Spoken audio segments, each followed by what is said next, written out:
we're back for another casual conversation with the classic, and today I got a very special guest because he's from my own hometown. He's from the same neck of the woods, the Golden Boy, Travis Williams. How's it going? How you doing? How's quarantine doing for you? Hey man, yeah, it's going good, dude. Stuck at home like everybody else, pretty much.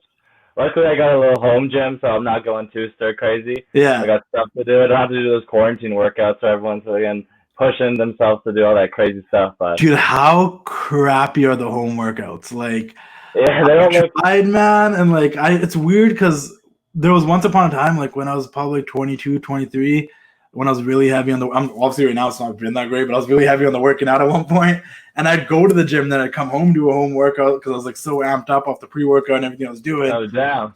But like Energy. I try doing the home workouts these days. I'm like, I can't get into it. Like I can't do that. Like let's do a bunch of crunches, let's do a bunch of push-ups. Yeah. Now let's plank. Now let's, you know what I mean? Like, I know they're hard. It drains a lot of you. I know some people that like prefer those kind of workouts. You know? Like that's their thing. But yeah, I prefer going to the gym for sure.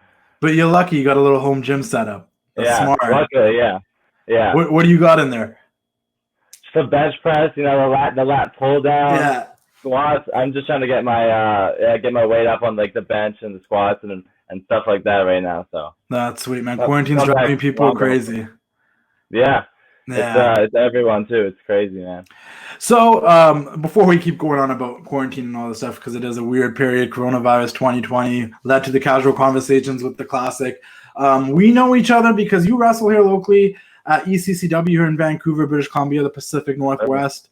A lot of people might know people that have wrestled there, such as El Phantasmo, who's out in New Japan right now. Nicole Matthews took part of the Mae Young Classic once upon a time and did a lot of stuff with Shimmer and other companies. You might know the Burroughs twins who've been all around the place. You might recognize names like Scott. Yeah, you might recognize names like Scotty Mack, and also big names such as like I wanted to say Brian Danielson, but like Danny O'Brien, Becky Lynch have all come through ECCW. The Singh brothers, ECCW originals, man.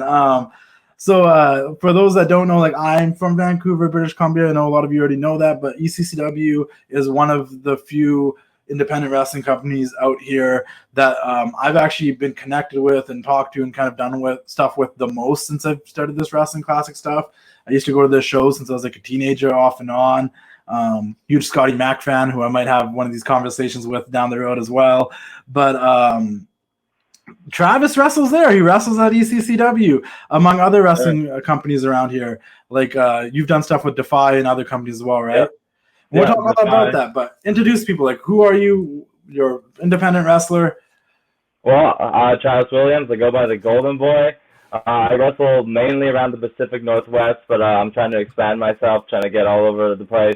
Started here in Vancouver for the company ECCW you were just talking about. It's kind of where I first got my start, and then I trained there, and then I've been branching out, trying to get my name out there as much as I can.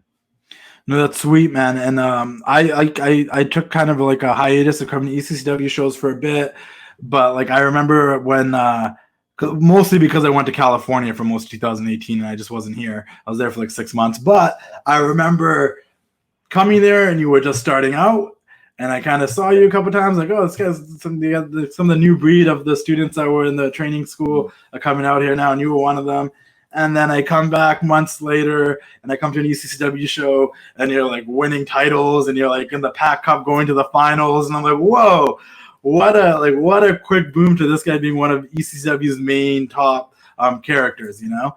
But what I want to talk about is you getting into wrestling and like where it all began for you, because as I mentioned off the air, a lot of people that follow my page either want to pursue professional wrestling, they have the dream to get involved with it, and I always feel like it's taking that initiative and how to do that, and I want them to hear other people's stories to understand kind of the trials and the tribulations of breaking into the business and what goes on and how to do it from the perspective of people that have done it. I guess we want to start off with the age-old question: why professional wrestling? What was your first wrestling memory? And then what was it? And who would you say inspired you the most? First wrestling memory.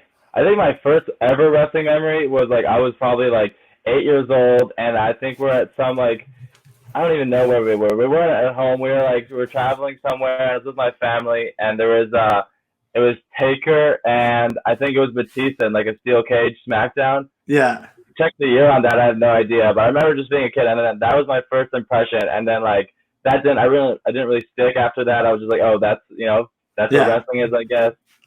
And then later down the line, I found Jeff Hardy was who I fell in love with. Okay. That was the guy. Yeah, man. Okay. I had the armbands, all of that. I was like hooked on Jeff Hardy, and that's kind of what got me started on like the whole wrestling train. So so. I'm guessing, was that the Batista Undertaker cage match where Edge cashed in after? I don't know. Wait, I think that was Undertaker and Mark Henry, and then Edge cashed in. I don't remember. It was definitely a SmackDown, I'm pretty sure, and it was like it was steel cage, but I'm not sure. I don't remember the end result. No, that's fair. And then Jeff Hardy. So what was it about Jeff Hardy that really stood out to you? Honestly, I'm going to tell you something. I just had this conversation in my live stream I just had because someone was asking me my top 10 list, my top 20 list, and I was waiting for Mariah, so I was just kind of killing time.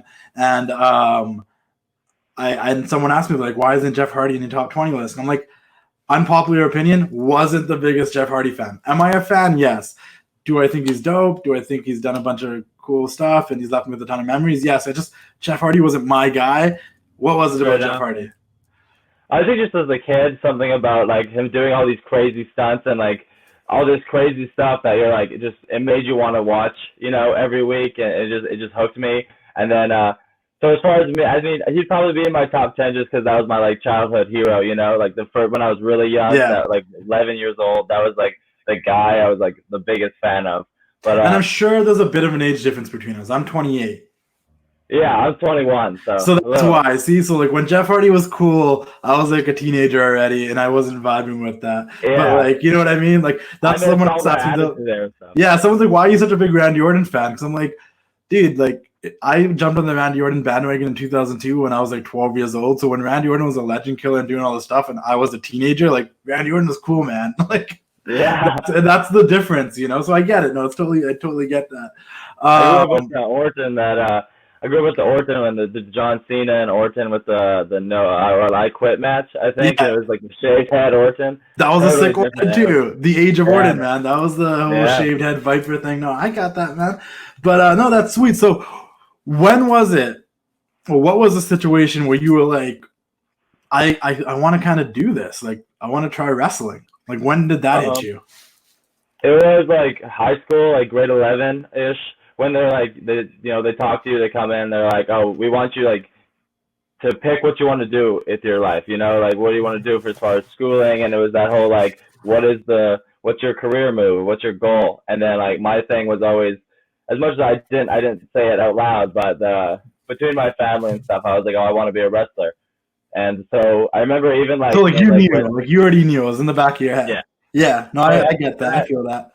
And I told my family, and they're like, "Oh yeah, of course," like sure. And like, I always think they thought that eventually I'd grow out of it, or be like, "Ah, I'm gonna go be like a lawyer or something, or do something different." Yeah. But no, the wrestling thing just like it stuck with me. And I remember in like grade 11, and I had to go into the office, and there was like this like counselor lady, and we're talking about like what we want to do, and I like mentioned like, "Oh, I want to be a wrestler," and she's like, what does that mean?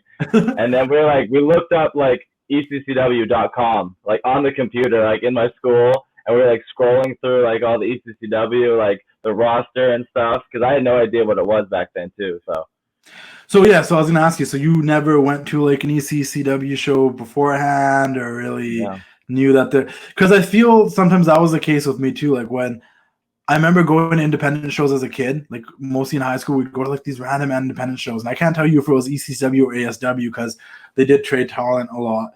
But it wasn't until I started the Wrestling Classic like fully back. So like I went like in 2011, 2012, like right after high school.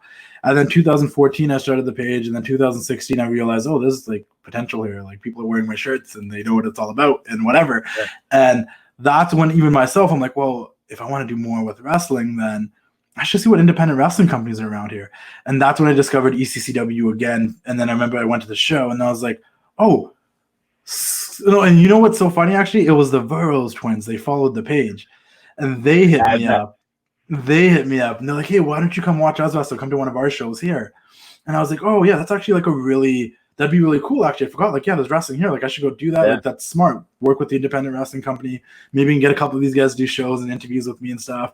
And they invited me out to a show, and then I remember seeing Scotty Mack make his entrance. I'm like, yo, I remember this guy from like the shows I went to a few years back, and he was wrestling like that guy with the mask. I forget his name. He's kind of like a Kane-like character. He's retired now, but Cremator? Is it Cremator? That's who it was. It's Cremator. And I was like, oh, Scotty Mack. He's still going strong on the island, man. Yeah. So like I remember going I specifically remember it was like 2011. I was like 18, 19 years old. And I went to them when I was younger. I remember that too. But I remember going to one right after high school with a bunch of my buddies, and like, and it was Scotty Mack, and it was Cremator, and it was Aerodonis was already there, but he was something else. Like, it was just already like a thing. And and then I didn't go from like maybe like 2012, 13, 14. Like, I didn't really come to the shows until like 2016 when the Rose twins told me to come back to come check out a show. And then I remember seeing Scotty Mack. And I'm like, oh yeah, I remember this guy. And then I saw like the Natural, and I'm like, oh, I remember this guy. And then like the main event was Artemis Spencer versus El Phantasmo, and it was at the RCC, and it was just like this really cool, like it was like funny at times. Did the whole slow motion thing, and they did everything. You know, they put everything in one match. I saw video clips from it, and I'm like, oh, this was really, really good. And then I kind of started, you know, I built a relationship with Mary, who's not there anymore, and I built a relationship with Scotty. And then I would start coming to more shows, and I'd pick people to come do interviews with. I did an interview with Scotty back then. I did an interview with El Phantasmo, Nicole, and Artemis all at the same time at the training facility in the middle of the ring. We just sat in the middle of the ring. We cut an interview. We did a podcast together. I did it, you know. Huh? I don't want to. Rookie mistake. My computer's gonna die. Rookie mistake. Grab your charger. I also got to do like a interview with. And then one time I was on an ECCW show, and the Singh brothers were back, like in the back, and they're like, "Oh, are you here? Like, let us come out and talk to you really quickly. You know, give us the plug and stuff." And I plugged them, and then ended up doing a show with them. But for those that don't know, like, yeah, definitely check out ECCW. Check them out on Instagram. Check out their YouTube channel. They got a bunch of classic matches they put up on the YouTube channel. They also had a streaming service where you could watch your old shows and stuff. There's a lot of really good wrestling and good stuff that happens in ECCW that I don't think gets enough credit because I don't know. I feel like they need. It's not cool. I just kept talking. I figured a way to fill the time, but I was just plugging ECCW. I just think there's a lot of good wrestling that happens, and a lot of good talent in that company, and a lot of good stuff that sometimes wrestling here in the Pacific Northwest doesn't get the same love as wrestling in the East Coast or down south in California and stuff. Right. And you know, it's kind of a bummer, you know, because ECW is a really good company, stacked with talent. You know, I don't know what it is about it, but I hope I feel like there should be more ways that people should get their eyes on ECCW, because it's a lot of good stuff, man. A lot of great talents come through. I remember even like before I started wrestling, I would like listen to podcasts about like local areas. Like maybe I would even listen to one of your stuff. But I remember just hearing like, oh yeah, the Pacific Northwest is like, I think I heard it on like a Jericho's podcast, like, oh, the Pacific Northwest is a black hole and stuff. The Singh brothers said that on there. I didn't want to say that, but the Singh brothers specifically said like, oh, the Pacific Northwest is like the black hole of wrestling. I think there was that stigma for a while, but I think slowly, I mean, over time, I think things are starting to change a little bit, just especially with Defy going on up in Seattle. That's what I was going to say. Defy's kind of made wrestling up in this area kind of notable because they put on great shows. They have that atmosphere, and they bring talent in that people know. Like, I was there for that show where the Young Bucks made that surprise appearance before they went full all elite wrestling, and I was like, whoa. And like there's been many times I just drove down there and you know, we're not going to get too much in it, but like I know a lot of the guys that went to that Buddy Wayne school, whether it was Cash or, you know, Big Jack and all those guys, like, you know, I've got to build relationships with them through ECCW, but like, I know they all wrestle down there and stuff, and it's cool to see them do their thing. So yeah, there's a lot of back and forth between guys traveling up there and guys traveling down here, and just going all over the place. But now that like Defy, like you were saying, with the Young Bucks and stuff, like who doesn't want to go see the Young Bucks, right? That's such a draw. Even though they were surprised, there was other names on the card, but there's such a draw for those shows that any fan who's like an independent fan or a wrestling fan, which as far as like the names and the venue and just the experience is amazing compared to ECCW has more local talents. We bring in names and stuff for like Ballroom Brawl, but I think Defy's first show at Cody Rhodes or something like that. So it's hard not to see that, and for it to just gain some growth over the and shout out to the Defy promoters, man. They're both really the guys that I've been able to hang out with and talk to, and they've been really cool with me. So shout out to those guys. But the thing with ECCW though, like it's not there's nothing wrong with ECCW. It's just majority of the time it's the regular crowd that comes to the regular shows. But those Commodore shows, those are the ones that are similar to that Defy crowd, because that's when you get that older crowd there. That's when you get that loud and rowdy crowd. That's usually when ECCW brings in their bigger names. They've had the Jeff Cobbs. They've had the El Phantasmos. They've had he's from there, but I mean, they've had their Brian Cages. They've had their Brian Pillmans. They've had people come in for those Commodore Ballroom shows. And if anyone is listening to this and you're from the Vancouver, BC, Seattle area, if you are ever going to come up for an ECCW show, like obviously I'd recommend the Pack Cup. It's really fun. Other shows that they do like Halloween Hell and stuff. But those Commodore Ballroom shows are a blast. And it's not just like, it's an experience. This is how I describe it. I've taken friends who aren't even wrestling fans or just aren't wrestling fans anymore. Like they obviously watched it the same like DX, Stone Cold, NWO era, don't get me wrong, but they fell out of it. Like I've taken them to those Commodore shows and they've just had a blast. I mean, like it's 19 and older, so it's like alcohol and good time and smoky. And the Commodore is like a concert hall. Like it's a legitimate concert hall. Like I saw Kings of Leon there and other bands there and stuff in the past. Like it's legitimately a concert hall, and they turn into a wrestling venue, and it's a cool vibe. If you are an ECCW virgin and you want to lose your V card, I'd take it at a Commodore show if I was you guys, because absolutely, that will get you hooked. But okay, so let's go back to you. After plugging all this ECCW while you have to find your charger. Well, that's all good. So it's a casual conversation. Things happen like this. This is unprepared, just shooting from the limb. But so you're with your counselor. You find ECCW on the website. You said you wanted to be a professional wrestler. Your counselor, a little thrown off, but helped you figure it out. Yeah. And do you reach out to ECCW? Like, what's the next step that you took? Yeah, that's exactly what I did. I reached out to ECCW, and I actually talked to Scotty Mack himself. And then pretty much what he said is, like, come check out some shows. He wouldn't let me train until I was 18, so I had to wait. I was 17 at the time, and I think this is like when I just graduated high school. So I went and checked out a couple shows. I saw LP versus like Scotty Mack at the RCC. And then, so I saw a couple shows, and then I started helping out just to like with the ring and all that. And then we had a tryout, and then some guys in the tryout that like you might know, Sharif Morrow, Jackie Lee, Eric Strange, like we were all in the same tryout. So there was kind of like a new wave of guys coming in. Solid class of guys for sure. Because as people left, like as the Singh brothers left, after El Phantasmo kind of went to venture out other places. Another big name that was a couple of generations before your generation that a lot of people might know that came through ECCW, Kyle O'Reilly.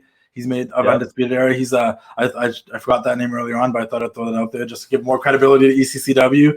Kyle O'Reilly is an ECCW original. But yeah, like your guys' class of talent is like it's kept that company alive, you know? Yeah, well, thanks, man. Yeah, no, it was like, Kyle O'Reilly exactly was like, I think that's when he just came back for a couple shows before he actually went to NXT, I believe.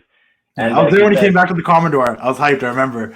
Yeah, I was helping out around, and I remember just doing security and stuff like that. And that match actually was like one that really motivated me. Was Kyle versus LP. And I was just like the security guard, just like standing there watching, like, whoa, this is like, I want to do this. Like, this is what, that was the goal. So, and like the Singh brothers, they left. I was at the show. I think I was like, just as a fan, not even helping out. I was at the show that they said goodbye to ECCW before they went to WWE. So yeah, we like came in right around that time. And there was a bunch of us, and there's still like a bunch of new guys now that are slowly coming up to the ranks. Well, okay, so I just want to pick your brain because I'm not a wrestler. I've never done the whole deal, but like I said, there's a ton of people that follow my page or might listen to this that are aspiring wrestlers and might want to pursue it in the future from all around the world. there is sort of like an unspoken rule or expectation or maybe even a tradition of like, hey, if you want to break into this business, kid, like get involved, like do those things, sell the popcorn, be security, take down the ring, help us put up the ring. Why is that important? Just spokes on the wheel, like just gotta make the show run. The wrestlers aren't gonna be out there selling shirts and selling popcorn, and securities, the wrestlers are not gonna go to the ring and then move the crowd and then do the dive or whatever. You know what I mean? Security's there to help people, get them out of their seats, and it's just you need a bunch of people to help the show run without even just the wrestling and the action in the ring. So when you kind of start out, that's what you do. You set up the ring and you help as much as you can. But it's also important to like showcase your willingness and actual ambition to be a part of it. Like the more you help out, the more those people running that independent company or the promoters, whoever, kind of look at you and be like, well, this guy's busting his ass. He's here all the time. He's helping us take down the ring. He's stacking all the chairs. Like, they're more likely to want to give you an opportunity over someone who comes there, starts training, and they're just lazy and they don't show up and they don't help out and they're not showing that like hunger. Am I wrong? Yeah, no, absolutely. You're 100% right. Yeah, that was a big thing, and I think all of us were really hungry, so that wasn't really an issue for any of us. Like, there was no one that was really like slacking off, or there's a way things were run, and they teach us, what we need to do, and we're on it because we were motivated and we wanted to show that we are ready to work. No, 100%. So when you actually started wrestling, when now you're doing this stuff, you're out there, you're helping out, you're being present in the ECCW family to kind of get your breakthrough and stuff. How are your parents feeling about it? Were you dating your girlfriend at that time? How was she feeling about it? Like, yeah, they were super. Everyone was super supportive. Okay. Like I can't even wish for better, man. They're all awesome. And I was actually dating my girlfriend at the time, and I remember being like, "Oh, I want to be a wrestler," and she's like, "Oh, okay. Like, what is that?" And then she thought it was UFC, and she was like, "Oh, okay." And I was like, "No, like this kind of wrestling." And she's like, "Yeah, they're all super supportive." I've always wondered how that happens because I'm like, you mentioned earlier, like your parents thought you were gonna fall out of it, maybe like da da da da da da, but then you actually pursued it. Like, were they kind of like, oh, this is happening, or like? They just wanted me to give it my 100%. They didn't want me to be like, oh, like yeah, I kind of do this, or like they wanted if I was gonna pursue it, then they wanted me to go full bore, and that's what I did. So yeah, they're super supportive. My girlfriend Sabrina was super supportive, so it was awesome to have that much support around you. So I know there's a ton of them and there's different classes because I kind of know. It's kind of cool talking to you because I'm like I kind of know how ECCW works because I've been in the inside kind of. They've been really kind to me, but like, and I know there's certain people that teach certain classes and there's certain days and whatnot. But like, who were the trainers that you think helped you the most that were training you? Well, my trainers were Scotty Mack did a few classes, but the main trainers were Nicole Matthews, Artemis Spencer, Tony Baroni. Shout out to Tony Baroni. He's the man too. I haven't mentioned his name yet either, but that guy's the man. Shout out, yeah. Yeah, man. He tells me so much, like, because I'm in a tag team with him, the Wiseman. Yeah. Yeah. Shout out. But, yeah, him and Billy Swade came back. He was Billy Swade's dope too. Yeah. Yeah. He's awesome, man. They're both so great. They've helped me so much with my career, and just like, yeah, they've been like big role models. As far as same as like Nicole and Artemis as well. So like this is something I don't know. Like, do you guys do like promo training and stuff at all, or is that kind of like get the groundwork done first with the wrestling, and then maybe we'll talk about characters and your promos? Like, how does that work? Because I've always been curious about ECW and their promos. Like, do they teach you guys on that, or is that like it depends on who's teaching the class. Like Tony sometimes is like, yeah, go ahead, cut a promo, Okay. But it really depends. The Artemis classes are more technical based and stuff. Same with Nicole, and then it really depends who's training. But I remember my first tryout, they made us cut a promo. They made us cut a How did that go? Promo. Not good. I was so nervous. I just remember just like, because there was like 8 of us in the ring, and it was like first time even being in a ring. I was just so nervous, but I'm here now, so get the win. What was the promo like? Like, do you remember what you kind of said at all, or? I think it's just something like about me working hard, something super cliche like that. No, that's fair. I'm like personally, like if you like ever paid attention to the stuff I was doing on page, like I'm just a really big storyline character guy. Like that's what really draws me in. So like I love promos and characters and what's going on with all of that. And then I think, the wrestling becomes so much more when you have a character and when you got the people invested in who you are, then you care about the matches more than. I always say there's a million good matches. In my opinion, like there's so many good matches, and mostly in this current era and this last 10 years, like we get so many good matches on a weekly basis from so many different companies and streaming services. There's like Raw, sometimes like Raw, there's always good matches on Raw. But I'm like, the problem is I don't remember half of them because unless I care about the storylines of the characters, I'll probably forget about it. You know what I mean? So I was always wondering, but when did you first start wrestling? Like when was it that they're like, hey, we're gonna put you on the card, we're gonna book you, this is who you're wrestling? How did that go? My debut was June 2017, I believe, and I just got a message saying like, here's your guys' match, here's your guys' opportunity, and it was the four of us in the tryout. It was me and Eric Strange versus Sharif and Jackie Lee. Yeah, and that was our first match in like Abbotsford, BC. So it was a small. Was that during the festival? Like they do that? Like it's like a.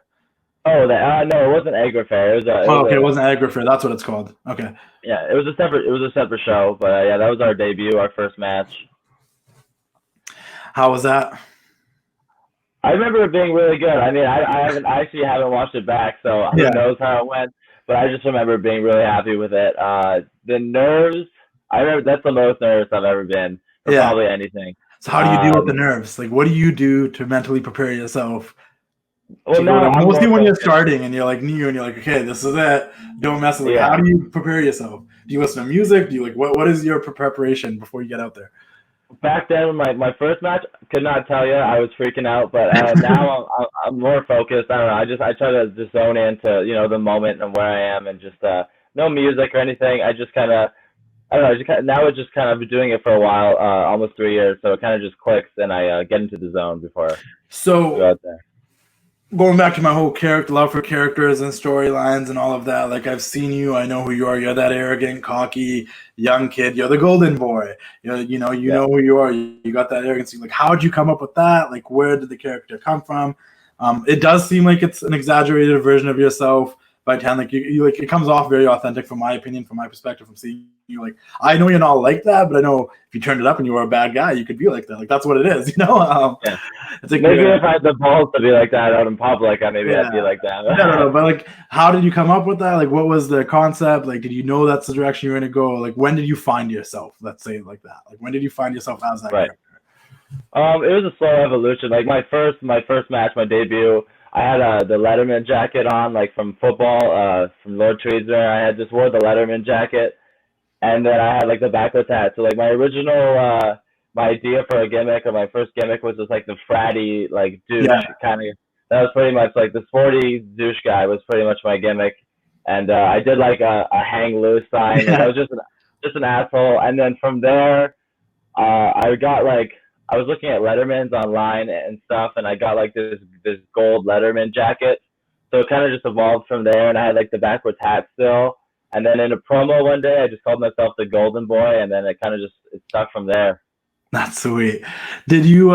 So how do you feel? I know there's been what I find hilarious, and the best thing about independent wrestling, which is honestly the root of all professional wrestling. If you are a wrestling fan, you should support your local independent wrestling. But some of the stuff I love is how interactive you get to be with the fans when you're in independent wrestling. When you're in that smaller venue with the 100 to 150 people, like it's easier for you to like chew back at them or like take their banter and throw them back. The Justin Bieber chants. How do you feel about that? Because you got immediately people just started calling you Justin Bieber, and I'm like, oh, this is actually pretty funny. Those have followed me my entire career, man. They were there when my debut match. The Justin Bieber chants were there. So I think they're funny. I think as long as I'd rather get noise than just get silence. You know what I mean?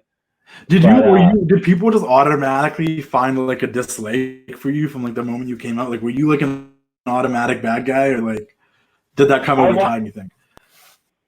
Just like being a bad guy? No, like were you like, did the fans react to you in like a negative way immediately, or did that happen over time? Not a negative way in a bad way, but I mean a negative way, like they treated you like, oh, we're not gonna like this guy. Yeah, he's too pretty. No. He looks like Justin Bieber. Yeah, 100%. Yeah, absolutely. From the get go, like my like the debut too. I was just like booze galore. I've always wanted to be a heel, man. Like even when I was like younger, and like after the Jeff Hardy stuff, I was like when I decided I really wanted to do it, I was like I want to be a bad guy. I want to be a heel. Like CM Punk inspired a lot of that too, just like being a fan of his. And so yeah, the boos have always been there. Right away, they kind of just the way I was acting. I mean, any dude who walks by and goes like this and says "so sick," you just want to punch the guy in the head. No, that's fair. That's fair. So obviously you have like you're pretty like. When did you start wrestling? What year was that? 2017. So like it's only been a few years. So like so the next question I'm gonna ask you, like you probably haven't hit like that moment yet, but thus far, like to this point, has there been a moment where you're like, oh, like it clicked in your head and you're like, this was the right decision? You know what I mean? Like, maybe it was a match or like someone you faced, or maybe it was a moment like you won something, but you in your head you're like, oh, this was worth it. I'm going in the right direction. Right. I think a big moment in my career was a Ballroom Brawl match, and it was David Starr versus myself versus Judas Icarus versus Beef Boy or Elliot Tyler. I think that was the big moment that I was like, okay, I'm going in the right direction. That felt like a big stepping stone. And to be in there with like three of my closest friends and like a name, and like David Starr is such a huge David Starr is a huge independent wrestling name. If you don't know who David Starr is, definitely check him out. He's done a bunch of amazing stuff in the UK and Europe and stuff, and a bunch of amazing stuff here in America with Evolve and a bunch of other companies. He is very big on the movement to unionize professional wrestlers. So I'm just mentioning that because that you might not see him pop up in the WWE or AEW anytime because of his passion for that. But he's a hell of a wrestler. He's extremely talented. I met him in, I think it was New Orleans, the night of Joey Janela's spring break, and we rode back into the city together. Me, David Starr, my buddy Anthony, and I think he was. I don't want to say it was his girlfriend. It might have just been a girl he was talking to. I don't know, but she was with us too, and he was just such a genuine, cool dude. Like I was just out of all the people in the car, like they all had like a wrestling background, taking bumps or whatnot. I don't know about the girl, but like Anthony has and David has, and I was just as a fan. He was just a super cool, real dude. I haven't really got to talk to him since properly, but I just want to give him a shout out too. For those who don't know who David Starr is, definitely go check him out. He's the Products on Instagram. I don't exactly know what his Twitter is, but you can find him on Instagram under the Products, man. He's dope. And that's a big deal, man, to wrestle someone like David Starr at Ballroom Brawl. Yeah, absolutely. Yeah, he was amazing. Such a genuine dude, like you said, like so cool. And then in the ring, obviously, he's amazing. And the following he has is huge. So that was a huge moment. And then something that just popped in my head as well is I had a match at Without a Cause, which is also a promotion that happens up in Everett, so it's pretty close by. They're awesome. Without a Cause is awesome, but I had a match against DJZ, and that was a huge one. Yeah, that match was kind of the match that made me like okay, yeah, like this is how I do it. Like it kind of just like the advice he gave me afterwards about just myself and like presenting my character. He helped a whole bunch, and that was like a big jump. That's actually something I want to ask you next, but before I do that, also shout out to Judas Icarus and Beef Boy. They're actually really good too, man. Once again, just to plug ECCW in this local area. Beef Boy, I don't know what it is. Like once again, like I said, and I mentioned earlier, I disappeared from ECW shows for a bit because I was out in California and whatnot, and then I came back, and I started coming to them again.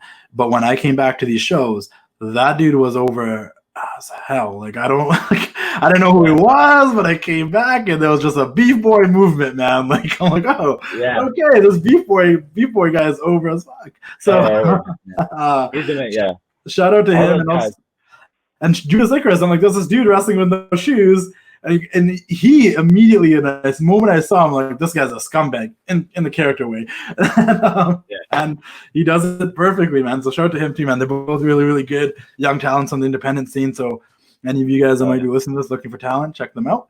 My question I want to ask you though, and you kind of said it with DJZ, you've obviously had the pleasure of being back in the locker room with a lot of talent that comes in. Like I mentioned, a bunch that come through ECCW throughout the years for Commodore Ballroom shows and whatnot, like the Jeff Cobbs and the Kyle O'Reillys and of the world. Yep. Has there ever been anyone who has given you advice that really stuck with you, like said something to you and you're like, because do you like go pick their brain and they say something to you, or they watch you wrestle and you come back and they've said something to you and you're like, oh, okay. Yeah, like DJ Z I said was like a big one. He helped a lot. And then I just any people who will, if they're watching my match or if I'm not in a match with them and they're just in the back, like I'll go and see. I think everyone who's come through has been super cool, just with feedback. Sammy Guevara was another one who was really cool, just to talk to, just a really cool dude. Matt Riddle, I mean, yeah. I don't think I got to explain how cool he is. He was awesome too, and just like, yeah, everyone has been pretty open for just feedback and advice, and I have no negative experiences with any of those guys. So no, that's sweet. Yeah, there's so many names. I forgot Matt Riddle came through there. Sammy Guevara's come through there. Dalton Castle's come through there. I'm like, oh, ECCW. Like I'm telling you guys, I don't know.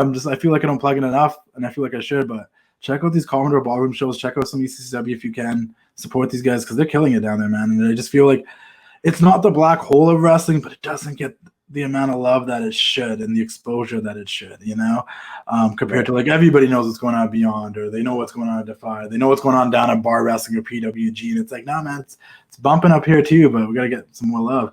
Yeah. What else? So like, how did you start heading down to like Defy and other wrestling companies like that? When did that start happening? Well, I just would go down there and I would help out like we were talking about before.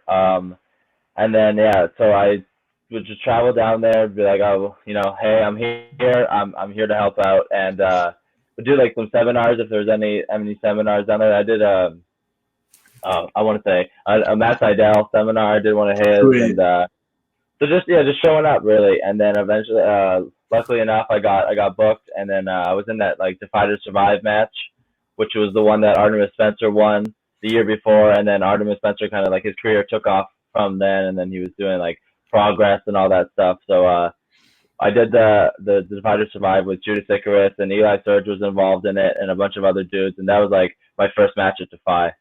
Would you ever venture out to the UK to wrestle?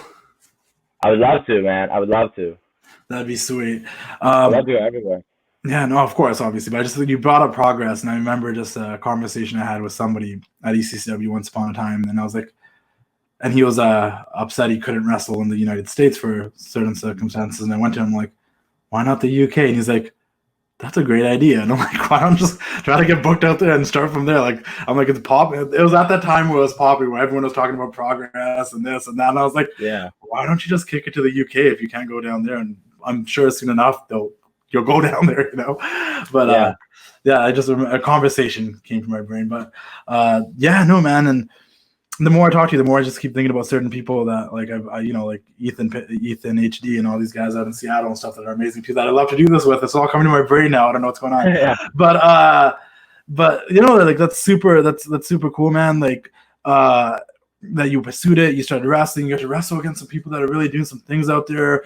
And I think it actually is like really cool that you came up with this certain class of talent. Like you guys all started training together.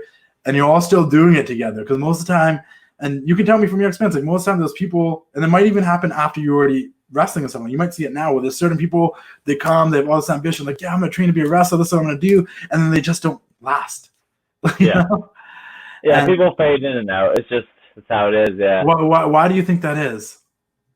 I think unless you really dedicate yourself to it and decide this is what you're going to do, then I don't think you're going to stay around for long. I think it's easy to come in and just be like, oh yeah, I'll try out this wrestling thing, and then maybe not get as many opportunities as you would like, and then be like, okay, and just slowly fade away, I guess. But if you come in with an attitude like this is what you're going to pursue, and this is your all your dedication is going to go towards it, and just the people who bust their ass tend to stay around the longest, because those are the people that are getting the opportunities because they're working so hard and they have so much passion towards it. And a lot of the new guys now, just to shout out those guys, like the guys coming up they're so hungry. Like everyone is so hungry for a spot and an opportunity that it's easy to stay around. It's easy to be like, oh, that like I have a goal in mind and this is what I want to get to. But the people that kind of like, wishy-washy about it, it's easy to just,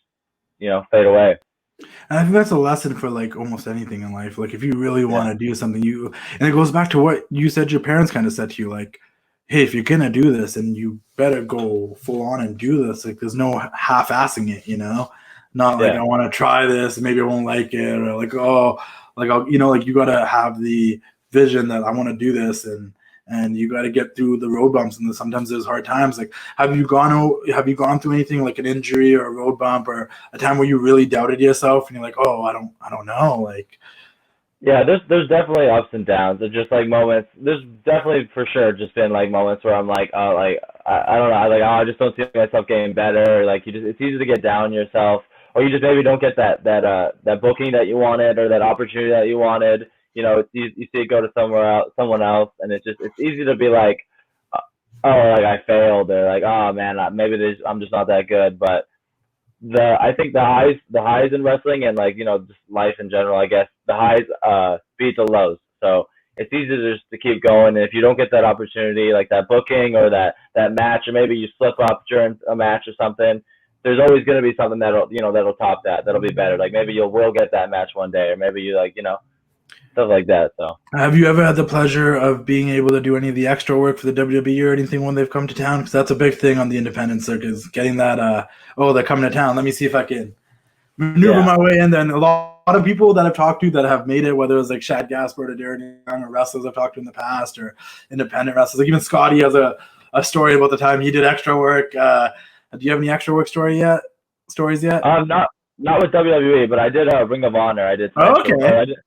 Extra work, but I was there like helping out, and I did a run-in as security for it was the Briscoes, and I can't think of it was Briscoes and another team, and it was like a pull-apart thing. Yeah. And I was just like, I just remembered like just being there, and I was like, this dude is so much bigger than me, and I'm like, he could just drop me at any moment. Because I remember before we went out there, they told us, they're like, yeah, he might throw a couple punches or whatever. I'm like, okay, so I just ran out there, like ready to get knocked down. But I did that for a couple of days up in Oregon, and I think it was just outside of Seattle and then Oregon. Did you get to hang out back there for a bit then? Did you get to talk to the Briscoes?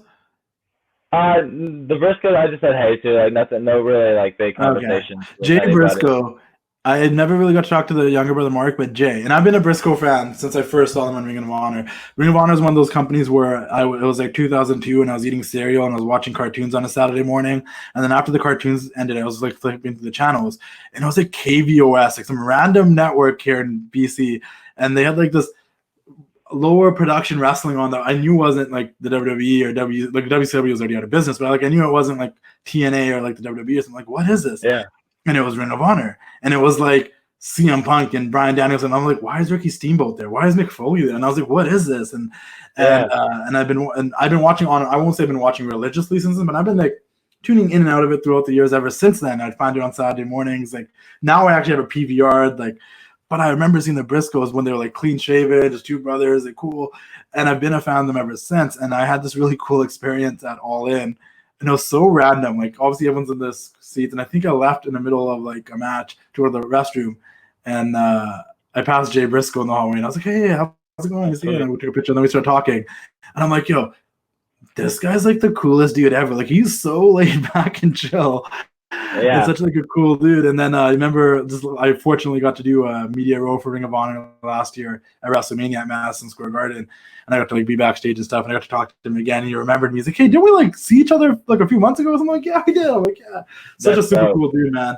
But yeah, I don't know. I'm just giving people shout outs in this episode. So shout out to Jay Briscoe. Hell yeah, shout out. Yeah, the Wise Men, man. I've been an ECCW fan for a while, and I know a lot of people might not know what we're getting to right now. But Tony Baroni is the man, Uncle Daddy Tony Baroni.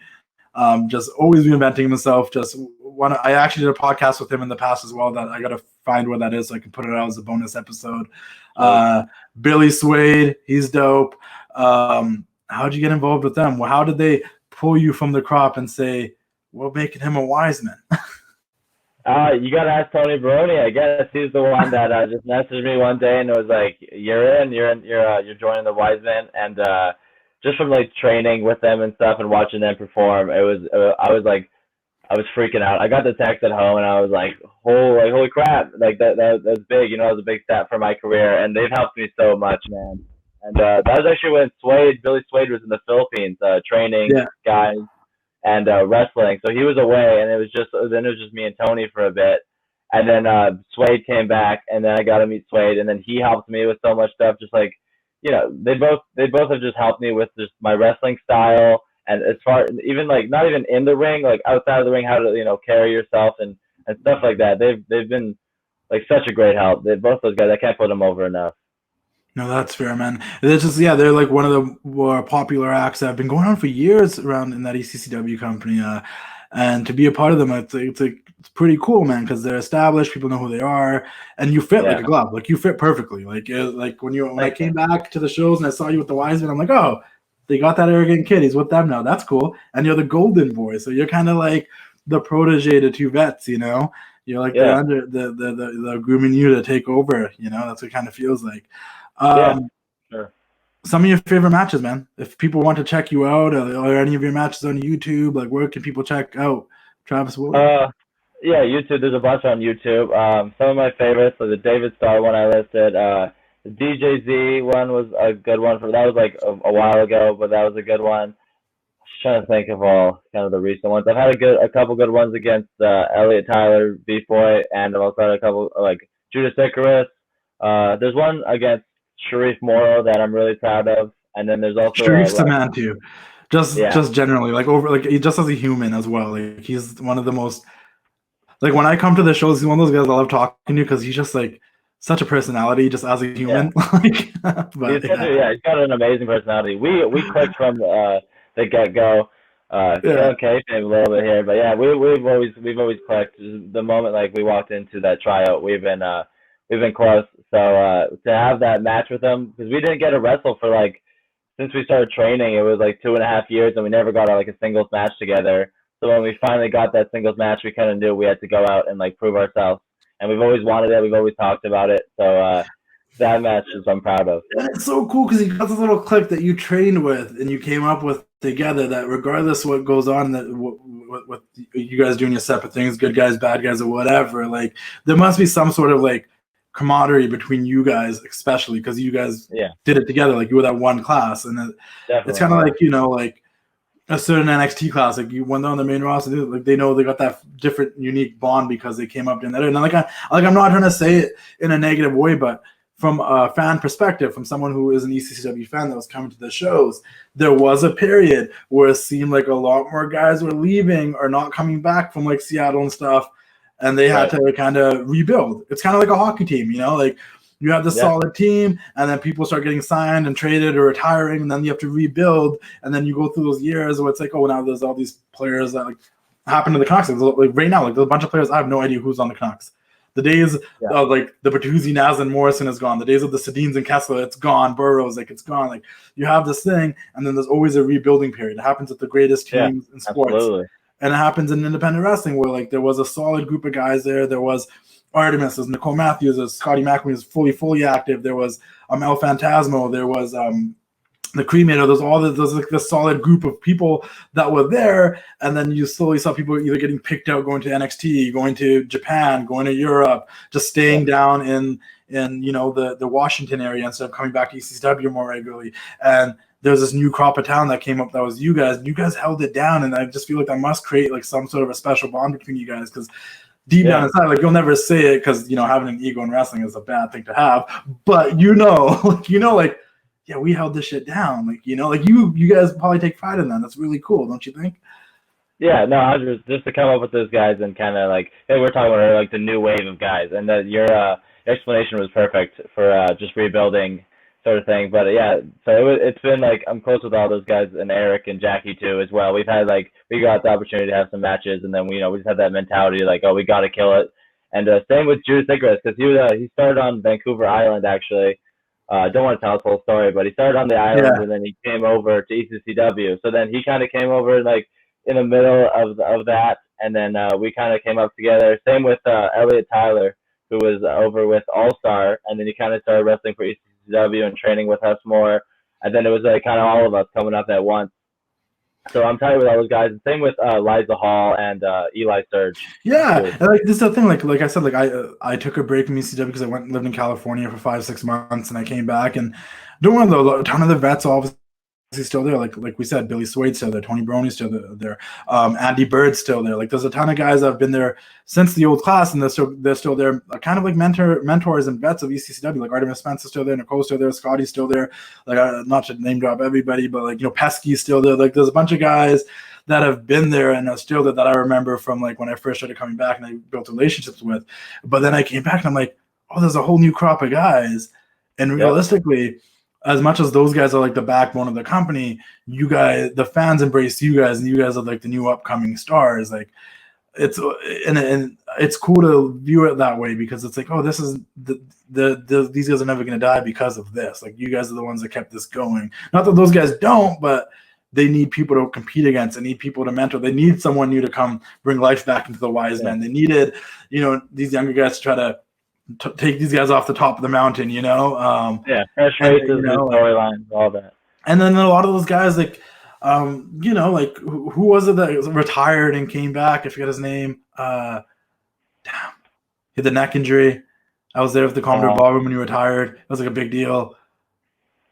I'm blanking. I don't know. Maybe I should know. But you know what I mean? Like, I'm just saying, like, there, you can obviously tell with a lot of the guys that have been there for a while, they're in and out sometimes. They're not there all the time. Like, and like Bishop, he's one of the coolest guys of ECCW stuff too, but like I don't know, is he as active as he used to be? So like that's why you guys are really, really important, right? And I see it. Like I see the hunger when I come to the shows. I see you guys going that extra speed, just trying to steal the show every time you get in there. And I'm talking about you, and I know we've had good repertoire over the years, and Sharif I've had good repertoire with. But like I don't really know Judas Icarus. I've never really talked to him. But I see it in him too, you know what I mean? I don't really know Elliot, but I've seen it in him too, and I'm like this new class, like I'm proud and happy to see it as a fan of ECCW, as someone, a local native of Vancouver, BC, like to see that wrestling is still striving here and they're bringing out new guys that are hungry, talented, unique. It's just really cool from a fan perspective to see that, man. And I love the old class, man. I love all Scotty guys and everybody. Like they'll always be close. They'll be close to my heart because those are the guys I watched as a kid. And when I first started the Wrestling Classic, they're the guys that gave me opportunities to interview them and talk to them and like chop it up and stuff. But to see you guys coming through, I'm like, oh, this is dope, man. Like, well, I appreciate the kind words. Yeah, thank you. And the cool thing is now there's a whole another group of new guys that are coming up that are like even hungry or hungrier than we were.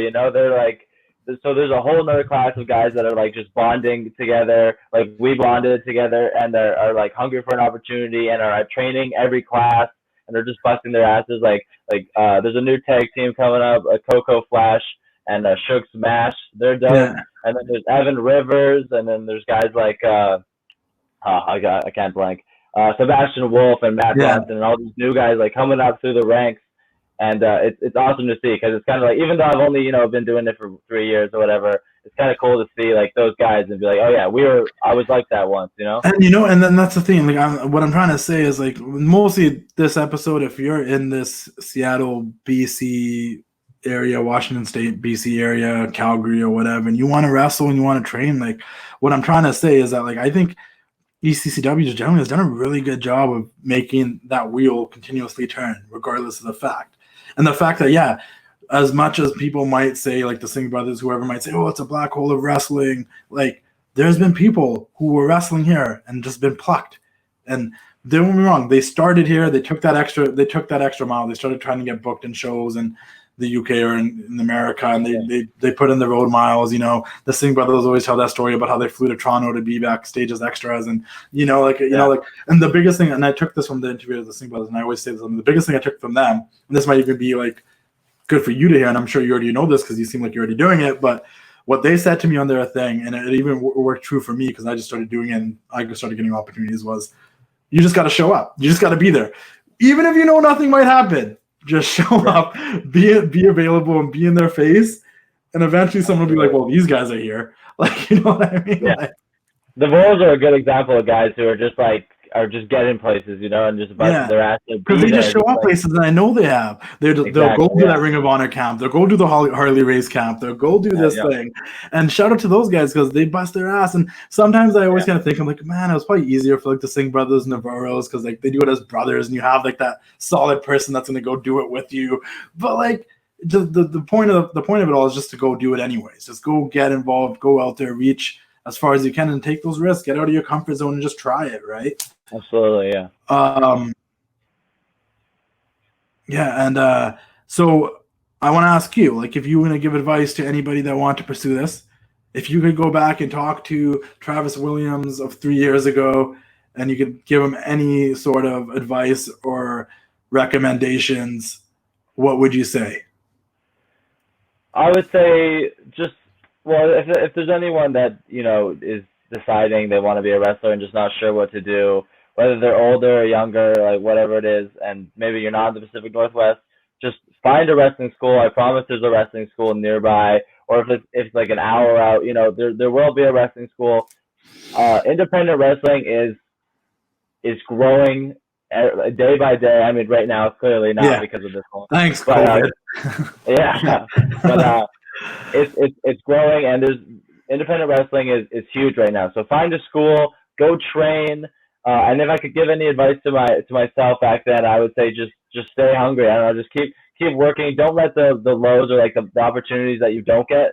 Don't focus on those. Focus on the moments that you do get, or if there's a moment you miss up, or there's something that goes wrong, just keep working. Don't dwell on the bad moments and just bust your ass because everyone else is. No, that's fair, man. That's true. And I think that's the thing that to put it in different words is just push through the negative stuff, because bad things happen, but the good stuff happens too. Sometimes I've always realized like there's been things that have happened to me in the past that I thought were like the end of the world, that this is the worst thing. I'm like, dude, I came out of a 5.5-year relationship that was really serious, and I look back at it now and I'm like, you know what? I was meant to go through that to get where I am today, or be who I am today, or like you got to take the bad with the good and focus on the good, because at the end, like if you're hungry, you're ambitious, and you really want something, and you put in the hard work and you try, like good things will happen. But don't get me wrong, bad things will too. You'll get no's, you'll get rejected, you'll mess up, you'll maybe get yelled at here and there for doing something stupid. But it's not the end of the world, ups and downs, man, ups and downs. And you just got to ride with them. Where can people find you on social media? At Pro T Williams is my Twitter and my Instagram, and then Pro Wrestling Tees at prowrestlingtees.com/goldenboy. And once again, if people want to watch your matches, they could go on YouTube and they could find them on either the ECCW YouTube channel or what are the other companies that might have YouTube channels that might have your matches? Prestige Wrestling, Defy might have one or two, I'm not sure. Without a Cause. The Island has a bunch of company, or they have VIPW, and then they have, oh man, I should know this. Kind of blank. That's okay. There's more companies out there. Find their YouTube channel. I'm gonna get in shit for blanking on that. That's okay. What you're not gonna get in shit for is this. Listen, I'm gonna pitch it right now because I do hope to get Scotty Mack on there. We actually bumped into each other and I talked to him about doing this. And you know PWA. What? Sorry. PWA. There you go. PWA. And after talking to you, like now I kind of feel like I want to talk to a bunch of my other friends I've made through ECCW and stuff too. I don't know why I haven't reached out to them yet, but like I'd love to talk to Tony Baroni again. I'd love to talk to Artemis again. I'd love to talk to guys I haven't even talked to, man. I'd love to talk to the Burroughs twins, who I have talked to, but I'd love to talk to Judas Icarus. I'd love to hear his story. I'd love to talk to other guys. Oh. But what I want to pitch here, just so you know, Travis doesn't get in any trouble, is that you should check out ECCW. If you are in this area, do check out their school. Like I said, there's been a lot of people that went through their system who have been picked out and gone and done bigger things.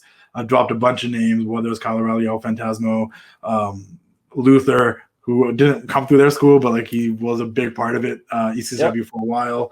But so many people that have come through there and done big things, you know, and I've done a lot of these conversations and I've done interviews in the past, and a lot of people, a lot of wrestlers will say picking the right school does matter, because there will be schools that might just want to take your money and never really teach you anything, or, you know, just don't really have your best interest in mind. I will say from my experience with the company, just doing things with them and just helping them out with social media and all that kind of stuff, to the friendships I made with the guys there. Like when you mentioned your trainers are like Nicole Matthews, Artemis Spencer, like Tony Brown, like I know all three of those people personally, and they're just really cool people that actually do give a crap, you know, like they genuinely give a crap about wrestling. They love this shit and they want everyone like, and I love the way you described it. Like Artemis is a guy that teaches you guys like the technical wrestling. And to me, that makes so much sense because he's such a good wrestler. You know what I mean? Like he's such a good wrestler, and it makes it like the way his transitions and everything he does in the ring are so smooth, and like that made so much sense to me. Nicole has so much experience and she's such a great wrestler. And then when I think of Tony Brony, he's a great wrestler, but I know he's such a larger than life, over the top personality when he's out there, you know, like that's why you're like, oh, Tony made us cut promos sometimes. I'm like, that makes sense because that's Tony. That's who he is. He's the guy that grew up loving Tully Blanchard and those old school guys and the Great Bambino and all those things, you know, like, and then I just want to quickly vouch for them myself that like, if you're in this area, and you want to try to pursue this and you're from this same area we're from, like, yeah, definitely check out ECCW.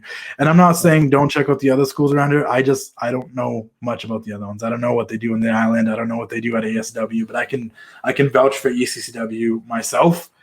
And they're good shit. Well, if you live in the area, I mean, just message me maybe and I can point you in the right direction too. Yeah, so it's good stuff. And check out ECCW, man. Make sure you guys check him out. Check out the Instagram page and stuff too. Make sure you guys support Travis. You heard his story now. You know what he's been doing. Let's get on the Golden Boy thing and get this guy booked in the UK. Let's get this guy going. But it was a pleasure, man. It was great talking to you. Thanks for coming through. Like, this was a rescheduled situation where I was supposed to do this with Mariah today. Then she's like, let's do it on Thursday. And I was like, I really want to do one right now. Like, I'm all set up and ready to do it. I was like, that's Travis, man. Travis is good people. Let's see what he's up to. And shot you a DM and you got ready in a matter of minutes. So I appreciate it, man. This is good stuff. Thanks again, man. It was a blast. Thank you, man. Other than that, man, I hope you guys enjoyed this casual conversation, and I hope some of you got to take something from it and learn a little bit, picked on the advice, and it inspired you, hopefully.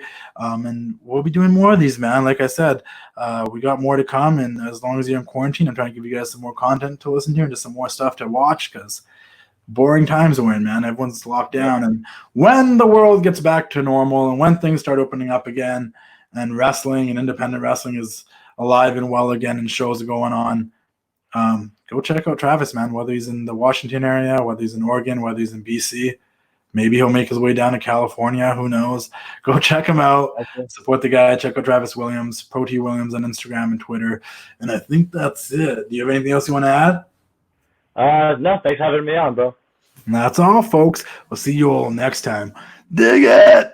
It's time to say goodnight. We sincerely appreciate your patronage and hope we've succeeded in bringing you an enjoyable evening of entertainment. Please drive home carefully and come back again soon. Good night.